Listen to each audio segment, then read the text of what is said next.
નમસ્કાર મિત્રો, સીધું ને સટના આ એપિસોડમાં આપણે માન્ય વડાપ્રધાન મલેશિયા કેમ દોડી ગયા છે એની વાત કરવાના છે. લાલો લાભ વગર લોટે નહીં, આપણે ત્યાં કહેવત છે. અને નરેન્દ્ર મોદીનું પ્રત્યેક પગલું એ અંગત સ્વાર્થ માટે હોય છે. ભલે એ દેશના હિતની વાત કરે, તમને ખબર છે કે યુએસ સાથે જે ડીલ થયું એમાં દેશનું હિત નહીં, દેશનું અહિત છે. મોદી સરેન્ડર થઈ ગયા છે ટ્રમ્પને. કારણ શું છે એ તો આવતા દિવસોમાં કદાચ બહાર આવશે. પણ ઓપરેશન સિંદૂર એના યુદ્ધ વિરામ વિશે અમેરિકન પ્રેસિડેન્ટ ટ્રમ્પે 60 કરતા પણ વધારે વખત કહ્યું કે મેં યુદ્ધ વિરામ કરાવ્યો. અને અમેરિકાએ ઘોષિત નથી કર્યું કે જમ્મુ કાશ્મીર એ ભારતનું અવિભાજ્ય અંગ છે, છતાં એમના એક વહીવટી તંત્રના હોદ્દેદારે એક નકશો શેર કર્યો છે. એમાં જમ્મુ કાશ્મીર ભારતનો ભાગ બતાવાયો. એના વિશે ગોદી મીડિયા આનંદોત્સવ મનાવે છે. કારણ કે મોદીનો વિજય ડંકો વાગે છે દુનિયામાં, એ બતાવવું છે. પણ પેલા ટ્રેડ ડીલની વાતો ન થાય. ખેડૂતોની બરબાદી, પશુપાલકોની બરબાદી, ઉદ્યોગોની બરબાદી. આપણે આજે મેં જે એપિસોડ કર્યો તો કૌશિક અમીન સાથે ન્યૂ જર્સીથી, એ તમારામાંથી ઘણાએ જોયો છે, એટલે એ એપિસોડ બહુ બોલકો છે. નરેન્દ્ર મોદી જ્યારે જ્યારે ભીંસમાં હોય છે ત્યારે ત્યારે એ મુદ્દાઓને કઈ રીતે ડાયવર્ટ કરવા અથવા વિદેશ યાત્રાએ ચાલ્યા જવું, આ એમની પ્રકૃતિ છે. આમ તો ગરીબ ઘરમાં જન્મ્યા હતા એમ કે છે, પરંતુ દુનિયાના મોટા ભાગના દેશો એમણે એનો પ્રવાસ ખેડ્યો. તમારા અને મારા ઇન્કમ ટેક્સના નાણાંથી.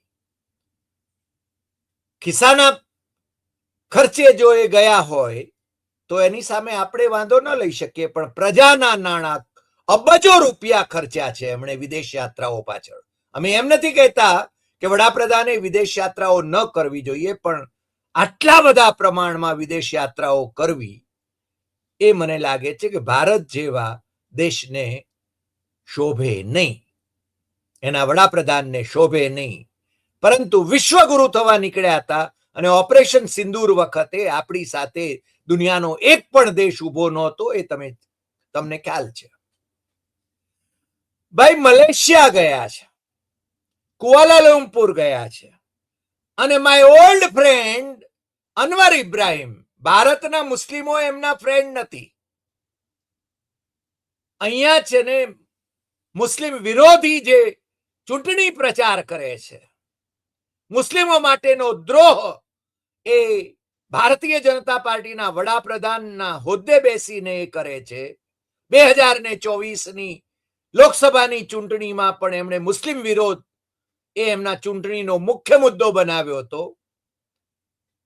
લોકોએ તો બહુ સારો પ્રતિસાદ આપ્યો, સાદી બહુમતી પણ ન મળી, અને કાખ ગોળી પર એમણે જેને સરકાર ચલાવવી પડે છે આપણે જાણીએ છીએ. પરંતુ હજુ પણ ખેલ એવા ચાલે છે કે ભારતીય જનતા પાર્ટી બીજા નાના પક્ષો જે એમને ટેકો આપે છે એને ઓહિયા કરી જઈને આખા દેશ પર શાસન કરવા માંગે છે. અને ચૂંટણીઓની શી જરૂર છે? ચૂંટણી પંચ ખિસ્સામાં છે, વહીવટી તંત્ર ખિસ્સામાં છે, બાકીના તંત્રો ખિસ્સામાં છે, એટલે એ મનસ્વી રીતે વર્તી શકે છે. મલેશિયાની યાત્રા, અથવા તો યાત્રા તો ન કહેવાય, કારણ કે આ તો પ્રવાસ છે અને ચૂંટણી લક્ષી પ્રવાસ છે. એમ હું જ્યારે કહું છું ત્યારે મારે એટલું જ કહેવું છે કે જે માણસ ભારતમાં રહીને મુસ્લિમ દ્રોહ કરી રહ્યો છે, ભારતીય બંધારણ હિન્દુ, મુસ્લિમ, શીખ, ઈસાઈ, જૈન કોઈની વચ્ચે ભેદ નથી કરતું, તમામ નાગરિકોને સમાન ગણવા માટે નો નિર્દેશ આપે છે.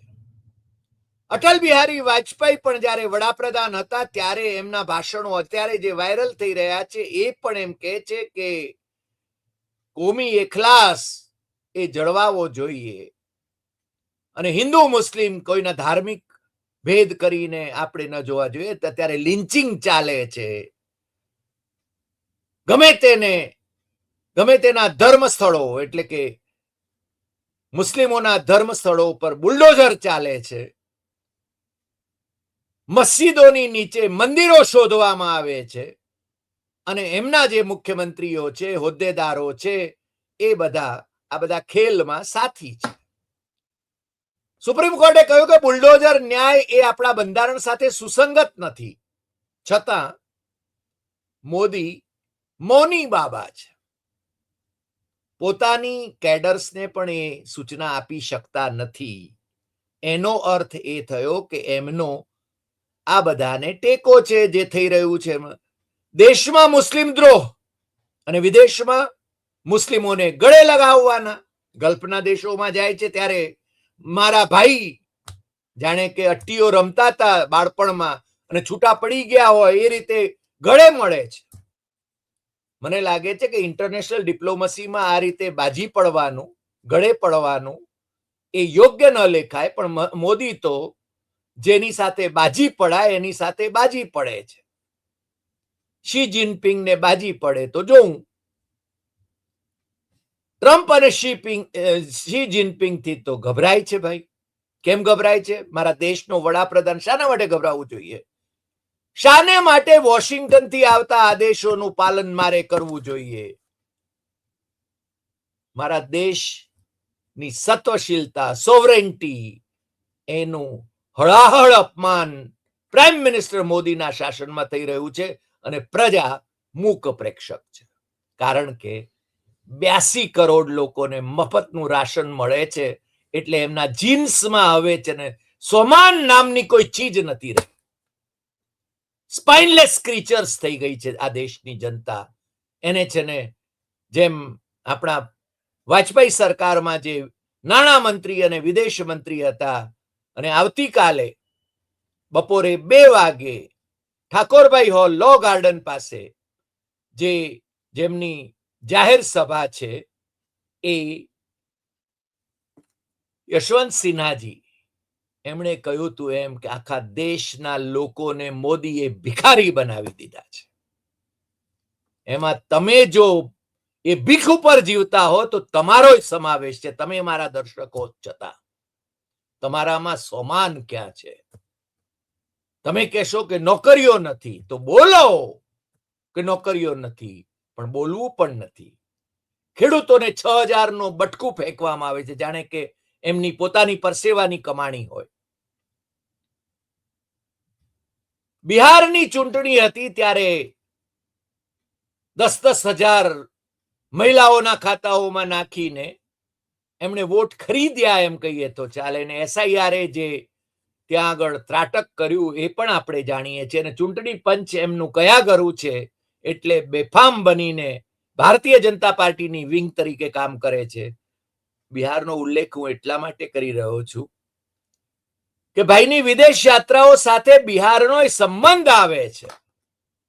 બિહારમાં જ્યારે ચૂંટણી આવી રહી હતી ત્યારે ભાઈ શ્રી ટ્રિનિડાડ એન્ડ ટોબેકો એ બટુક દેશની મુલાકાતે ગયા હતા. કે છે કે 1999 પછી પહેલી વાર પ્રાઇમ મિનિસ્ટર નરેન્દ્ર મોદીને ફર્સ્ટનું છે ને બહુ જ વળગણ છે. ફર્સ્ટનું બેકારીમાં પણ આ દેશ અત્યારે ફર્સ્ટ છે, પણ એ એમને નહીં સૂચે બેરોજગારીની વાત. પણ બિહારમાં ચૂંટણી આવી રહી હતી. નવેમ્બરમાં ચૂંટણી થઈ અને એ ચૂંટણી પહેલા ભાઈ શ્રી જુલાઈમાં ટ્રિનિડાડ અને ટોબેકો ગયા હતા. કેમ?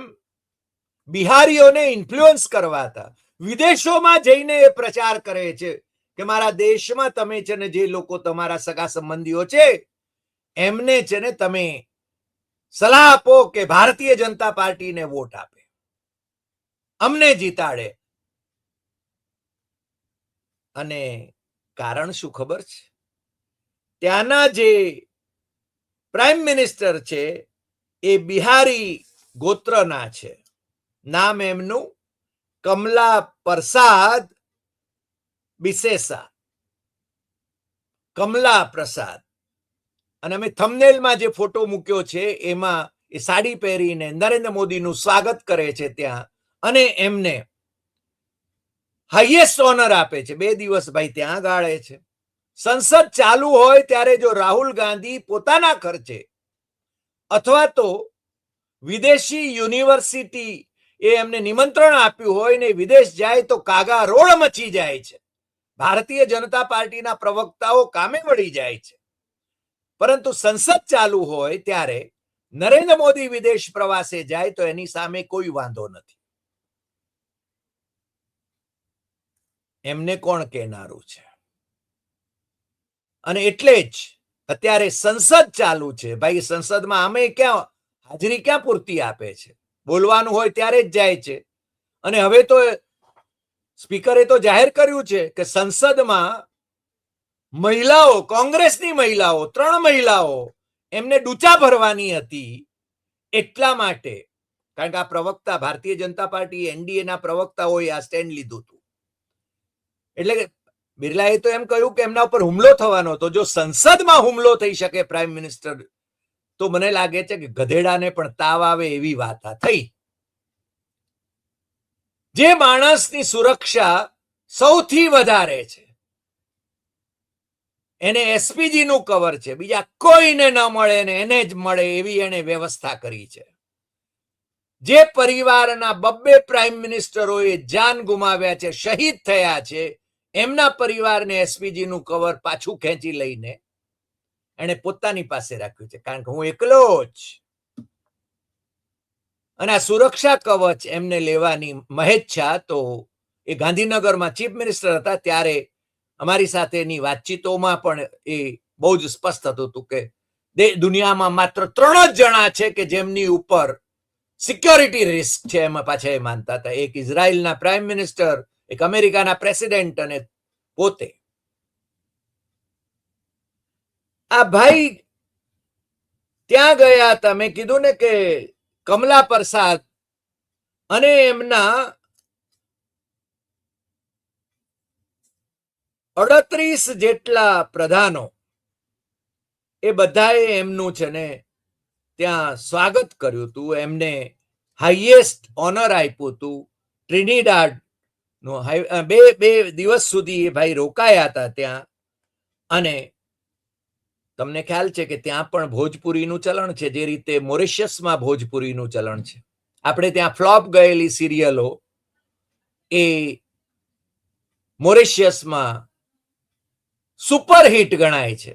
કારણ કે અમે જ્યારે મોરિશિયસમાં હતા ત્યારે આપણે ત્યાં જે સિરિયલો ફ્લોપ હતી અથવા એને ટીઆરપી નહોતી મળતી, એને છે ને ત્યાં એના જે લેખક કે એ હતા એમના જે ઇન્ટરવ્યુ મોરિશિયસ બ્રોડકાસ્ટિંગ કોર્પોરેશન પર થતા હતા અને ત્યાંના લોકોમાં એ સુપરહિટ ગણાતી હતી.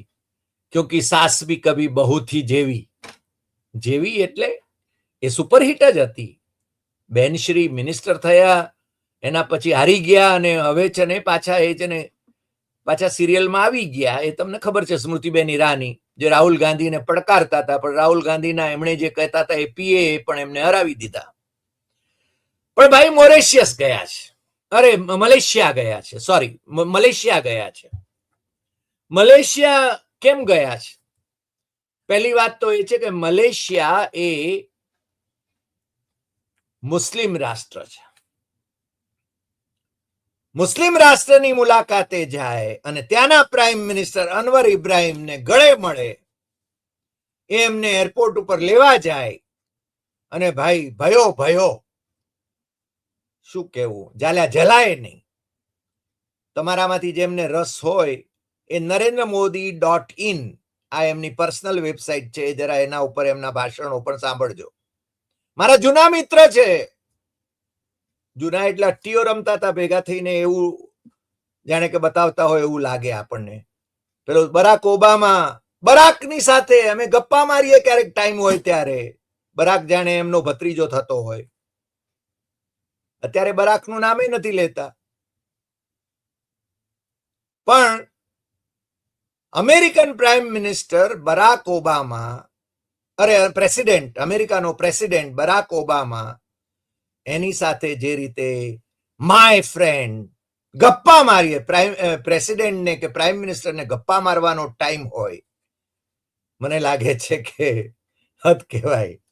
પણ ભાઈ શ્રી અનવર ઇબ્રાહિમ સાથે એમની મૈત્રી, બાળપણની મૈત્રી હોય એવી રીતે મૈત્રી બતાવે છે. એ તો જ્યાં જાય ત્યાં માય ડિયર ફ્રેન્ડ જ કરે છે. પછી ટ્રમ્પભાઈ એમને ખાડે નાખે છે, અપમાનિત કરે છે. બ્રિક્સ ઇઝ ડેડ, તમને પ્રસંગ ખબર જ છે. બીજા દેશો, નાના દેશોના વડાઓને અથવા રાજાઓને છે ને આવકારવા માટે ટ્રમ્પભાઈ કે બાઇડનભાઈ એ દરવાજે આવીને ઉભે છે. પણ નરેન્દ્ર મોદીને માટે તો છે ને સામાન્ય કર્મચારી આવીને એમને અંદર લઈ જાય છે. અને ટ્રમ્પભાઈ કે બાઇડનભાઈ જ્યારે એ છે ને પ્રેસિડેન્ટ હતા ત્યારે એમને છે ને એમની સાથે મુલાકાત કરાવે છે. પેલા કમલાબેનને પણ બહુ જ એમણે મસ્કા મારેલા.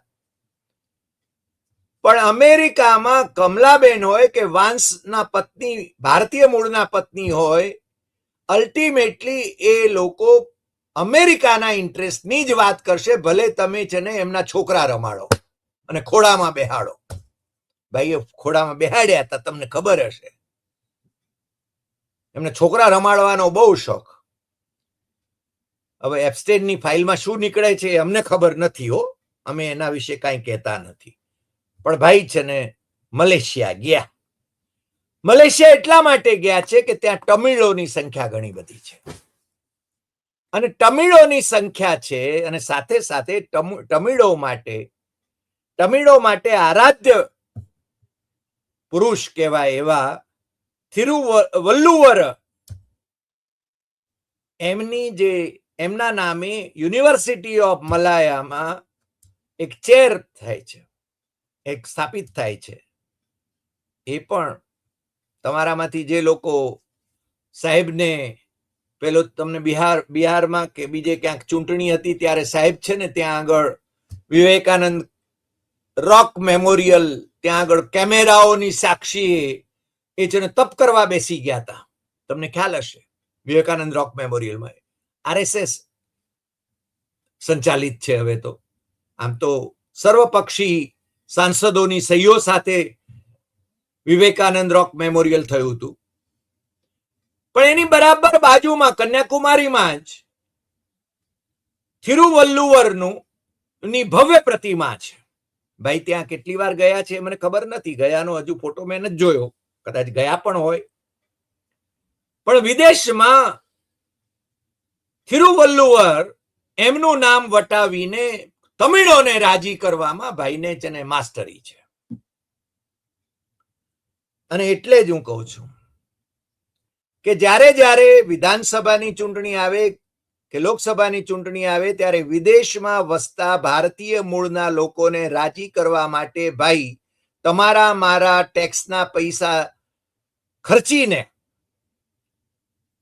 અંગત ખર્ચે જાય તો વાંધો નહીં, પણ એ સરકારી ખર્ચે એ છે ને વિદેશ યાત્રાઓ કરીને ચૂંટણીનો પ્રચાર કરે છે. અને ત્યાંના લોકોને એમ કે છે કે જે તે રાજ્યમાં ચૂંટણી છે ત્યાં તમે અમને જરા વોટ આપજો.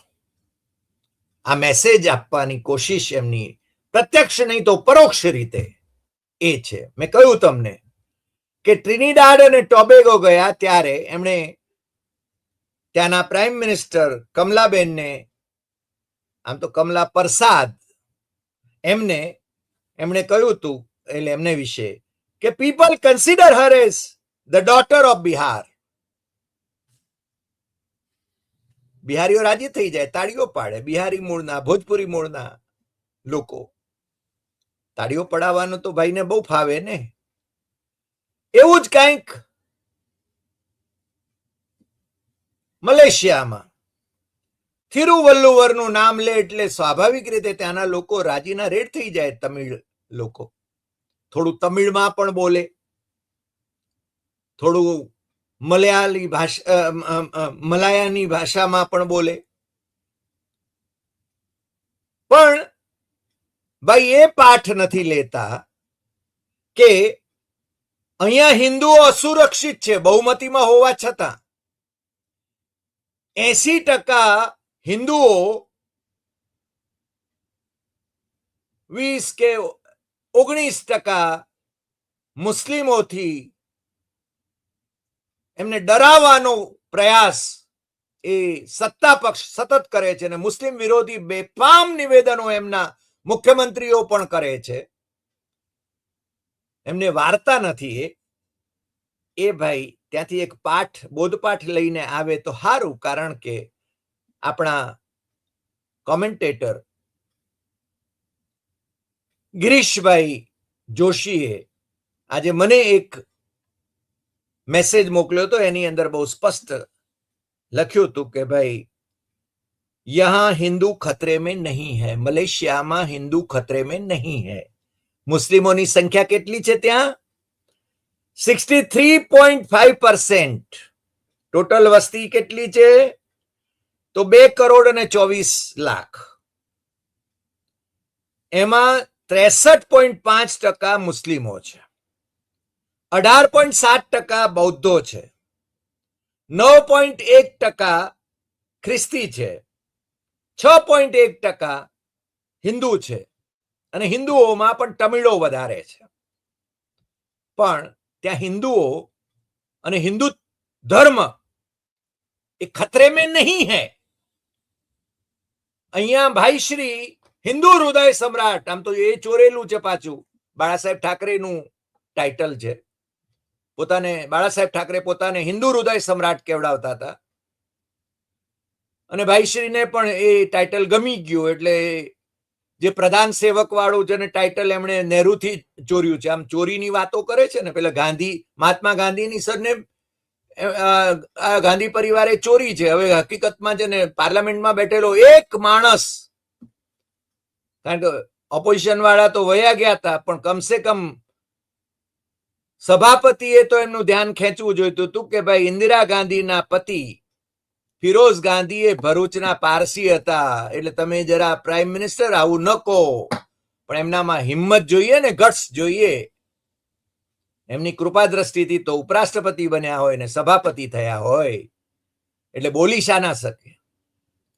સત્ય ઉચ્ચારવું એ આજના ભારતમાં જોખમી થઈ ગયું છે.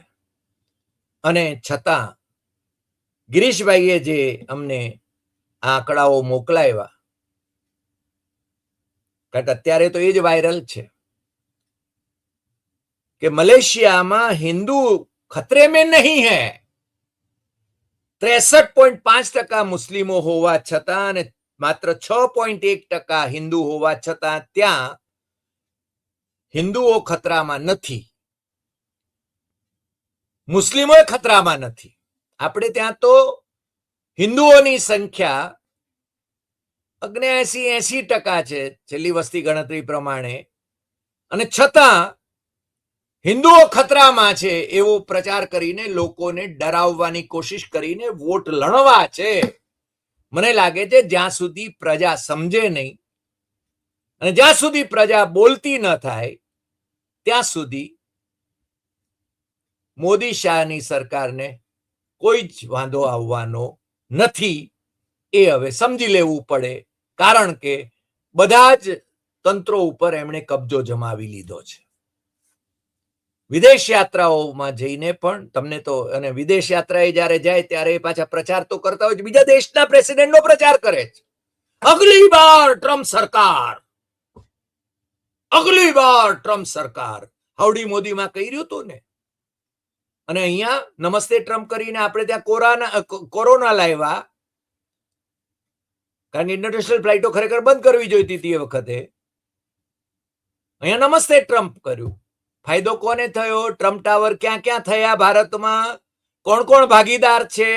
જરા તપાસ કરજો, તમને ખ્યાલ આવી જશે. બીજું કઈ કહેવાની જરૂર ખરી? સમજને વાલે કો ઈશારા કાફી હૈ. આજ આટલી વાત. ફરી મળીશું નવા એપિસોડમાં. નવા વિષય સાથે. તમને જો આ એપિસોડ ગમ્યો હોય તો સૌથી વધુ શેર કરશો, લાઈક કરશો, કમેન્ટ કરશો અને આપણી યુટ્યુબ ડોક્ટર હરિદેસાઈ સત્યમેવમ તથ્યમ સબસ્ક્રાઇબ કરવા માટે દેશમાં અને વિદેશમાં મિત્રોને જરૂર જણાવશો. નમસ્કાર.